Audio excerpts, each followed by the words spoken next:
This is Kaylin Castell, and I am so inspired and amazed by what is happening with the April 8th, 2024 Aries new moon total solar eclipse with a wild card comet, no less, adding its energies to some of the crazy wild things that are happening.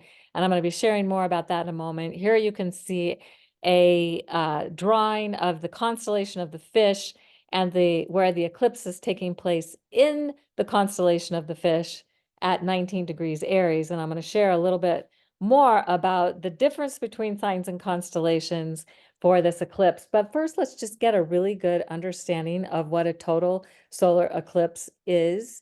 And basically, it happens when the moon is in a direct line with the Earth and the sun, and the moon moves between the Earth and the sun. So the moon essentially is covering the face of the sun or moving across the face of the sun.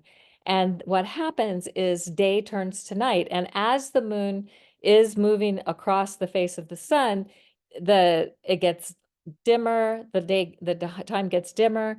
Then when it gets completely across the face of the sun, the flowers close, the birds stop singing, a profound stillness and shift in awareness happens. At least this is the experience I've had, as the darkness embraces the light of that totality of where the moon is totally covering the face of the sun in the day, when it would be a time of light, but then we have the moon causing the sun to go dim. So that it turns into night. So we start out with the day, it turns into night, and then depending on how long the eclipse is, and this one can be anywhere from 2 to 4 minutes, depending on where you are on the line of totality, then the light returns, and in essence, a renewal occurs, especially if we're holding that in our intention, and a second day begins. So it's like a really fast night, and from day to night to day, really quickly within 2 to 4 minutes. And this is illuminating new possibilities. It's a new moon. We literally get to see the moon, the shadow of the moon on the face of the sun at a total solar eclipse. It is just astounding.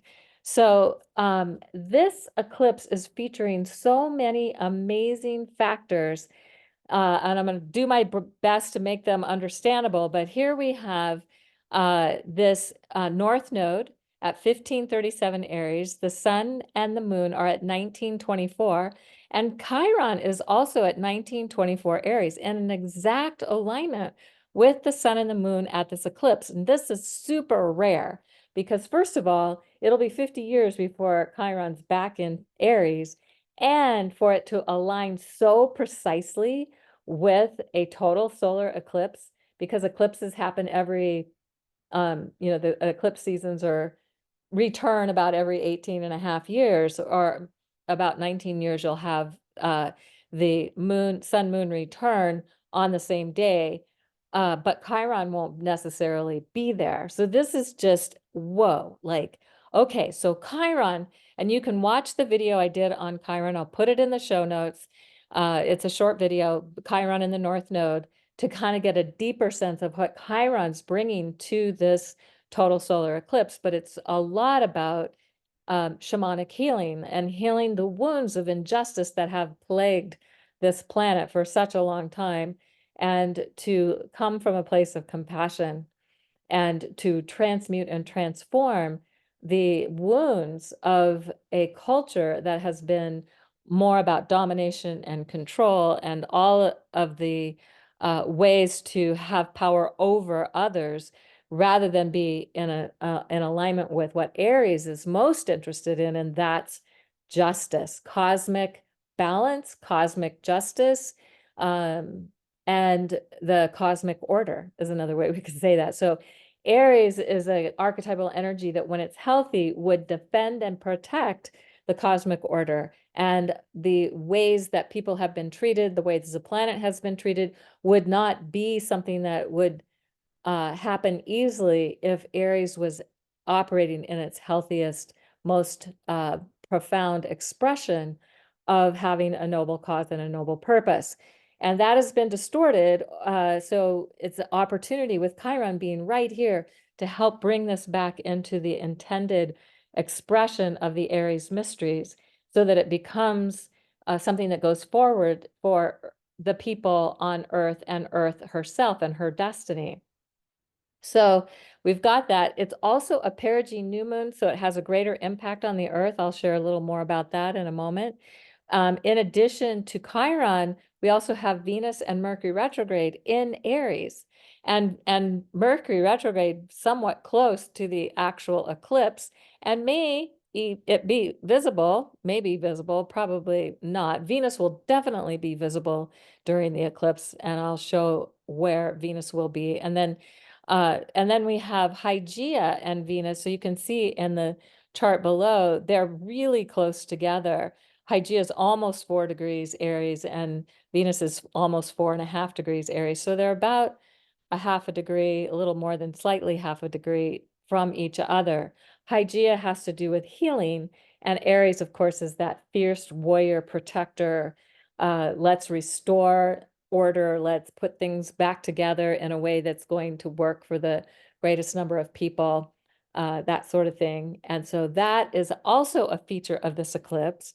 Eris here with Mercury, pretty exact 3-minute difference between the two of them. And Eris is known for creating chaos and discord, but it's for a purpose, and that's to disrupt the old so something new can emerge. So Eris, if she's allowed to do her job in a way that is going to be supportive to all of us, it will help disrupt this crazy wild world we're living in right now so something new can emerge. And then we also have Jupiter and Uranus within a couple of degrees of each other. They're going to make their exact conjunction on April 20th. And this is something that hasn't happened in 84 years, where Jupiter and Uranus have come together in the sign of Taurus. So also amazing. And we could imagine that these two are Jupiter being very expansive, Uranus being unpredictable, and bringing in energy that is to further evolution. We could say revolution for evolution, having a purpose, and that it's energizing new Earth awareness and expansive vision, including beauty and pleasure, as we cultivate healthy acceptance of what is. And then Sedna is at 29 degrees, 46 minutes of Taurus, meaning it is getting ready to return to Gemini on May 23rd, 2024, where it will be for I think it's like another 40. I can't remember the exact. I've done some things on this in the past, and I'll probably do more on it as we get closer to that time. But Sedna is moving into Gemini with the Pleiades, and this is going to continue to help revolutionize what it is we're experiencing here. Plus, we have Saturn and Mars in Pisces. You can see them here within about a degree, a little bit less than a degree and a half of each other. And so what this suggests in Pisces, okay, so what this suggests is a new form, a new structure that's being created from the heart of loving kindness. Pisces being, how do we help and heal from the place of love, from the place of genuine acceptance and ability to radiate love no matter what is going on, no matter what else is going on. So this is huge. It is just so huge. Now, another piece that's happening, and I mentioned as we opened up here, is that Comet Hans Brooks is coming close to the sun. It comes into the inner solar system about every 71 years. It happens to be that it may be visible because it's at its closest approach to the sun on April 21st. So it could be visible during this eclipse. And if you during totality of the eclipse.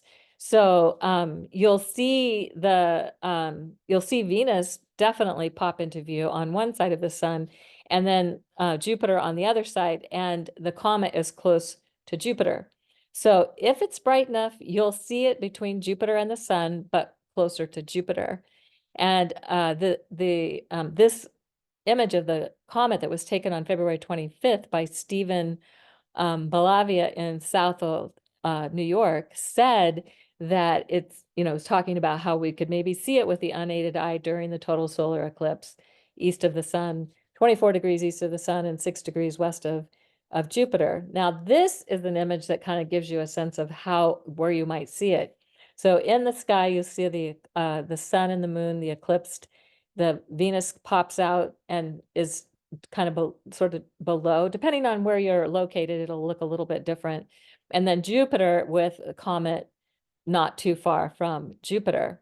So this is something that also adds to the uniqueness and the rare expression of this total solar eclipse that's just absolutely astounding in terms of what it is that we have the opportunity to experience, because comets are wild cards, and wild cards are unpredictable. We don't know what the energy is that it's bringing, but we can focus our attention on loving kindness and how we restore balance and justice in our world with the Aries energy.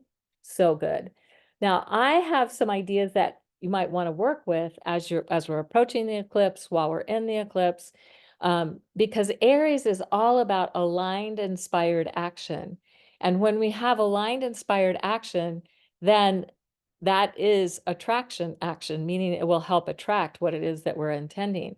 So you might want to start by creating a theme or picking a theme, and ideally sum it up in 3 words or less. So what would that theme be?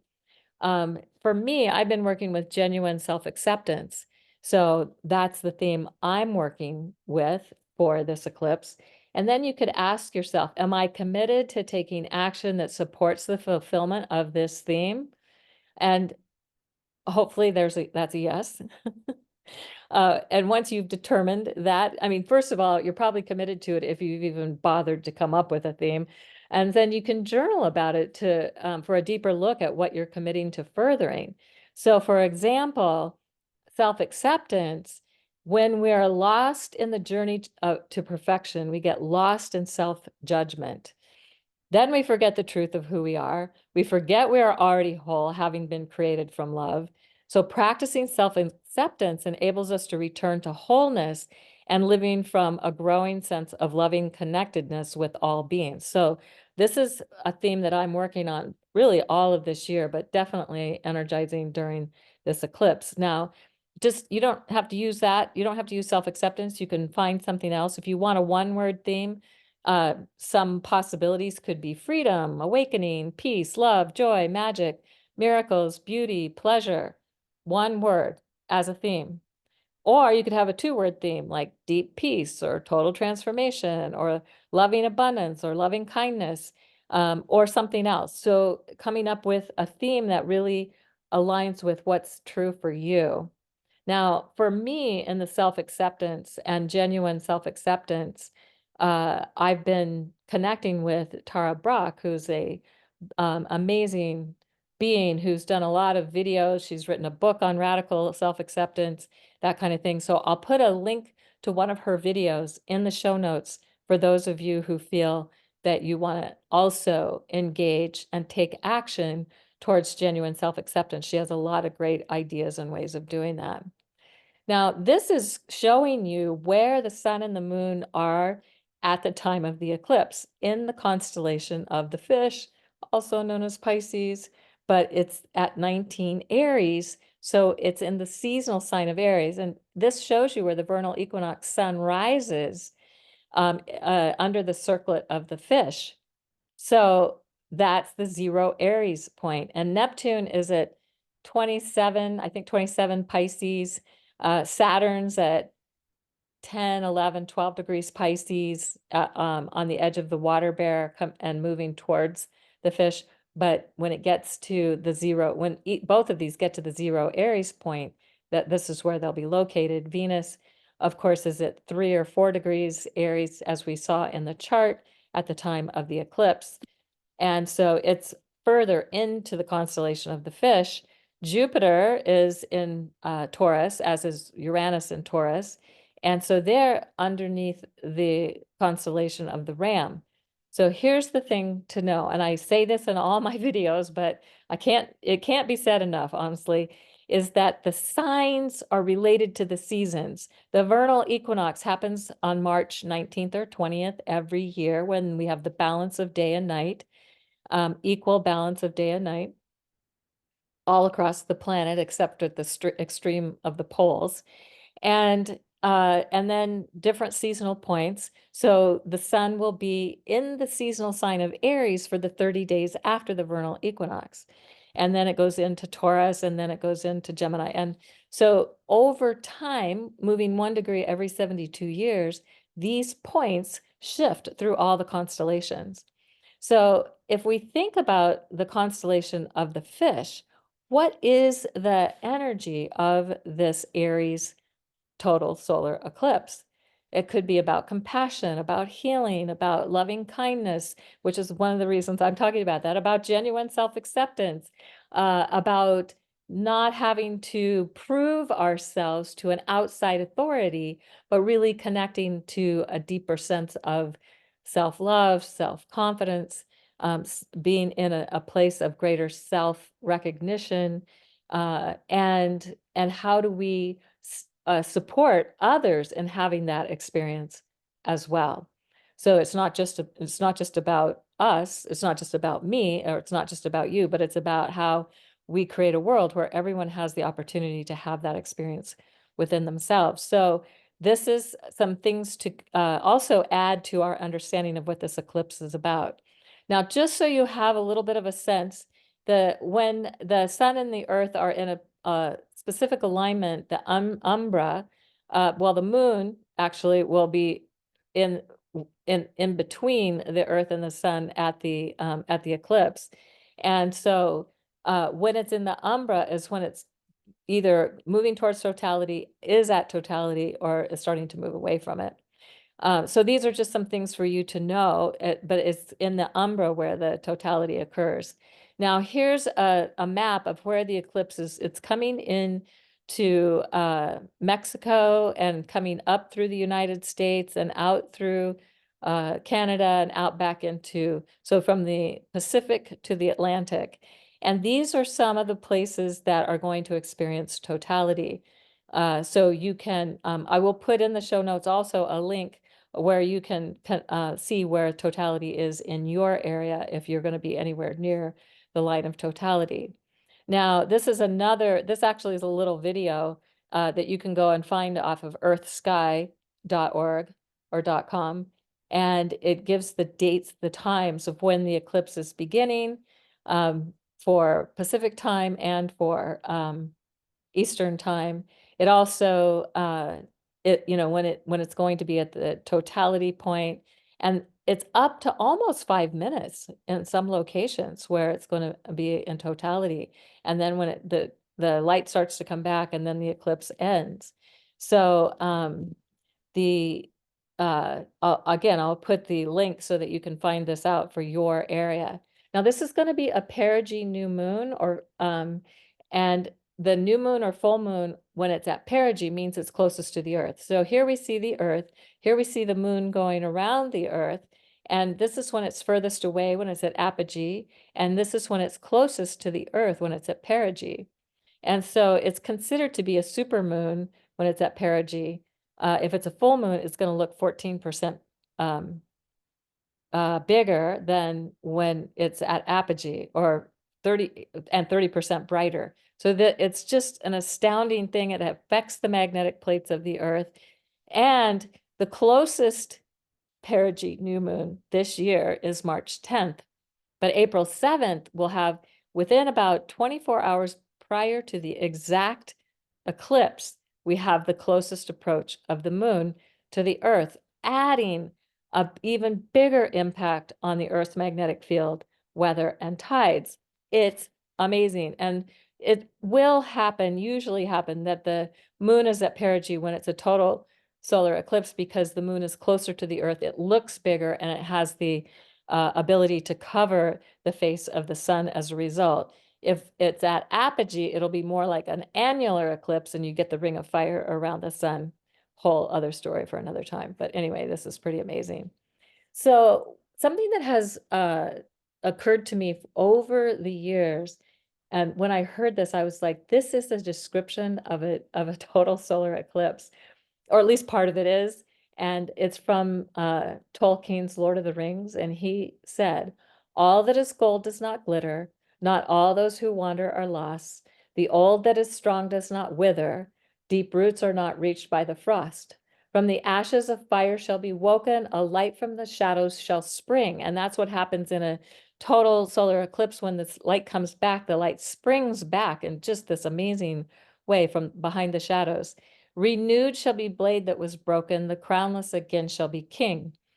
And some years ago, I rewrote this because I was energizing Venus alchemy and the work we do with the Venus cycle. And it occurred to me that we could also have a feminine perspective on this that says, from the ashes of fire shall be woken, a light from the shadows shall gleam, renewed shall be all that was broken, the crownless again shall be queen. So this is hopefully been inspiring and helpful and supportive to you, having your best experience of this amazing, magical, powerful, transformative total solar eclipse happening on April 8th of 2024.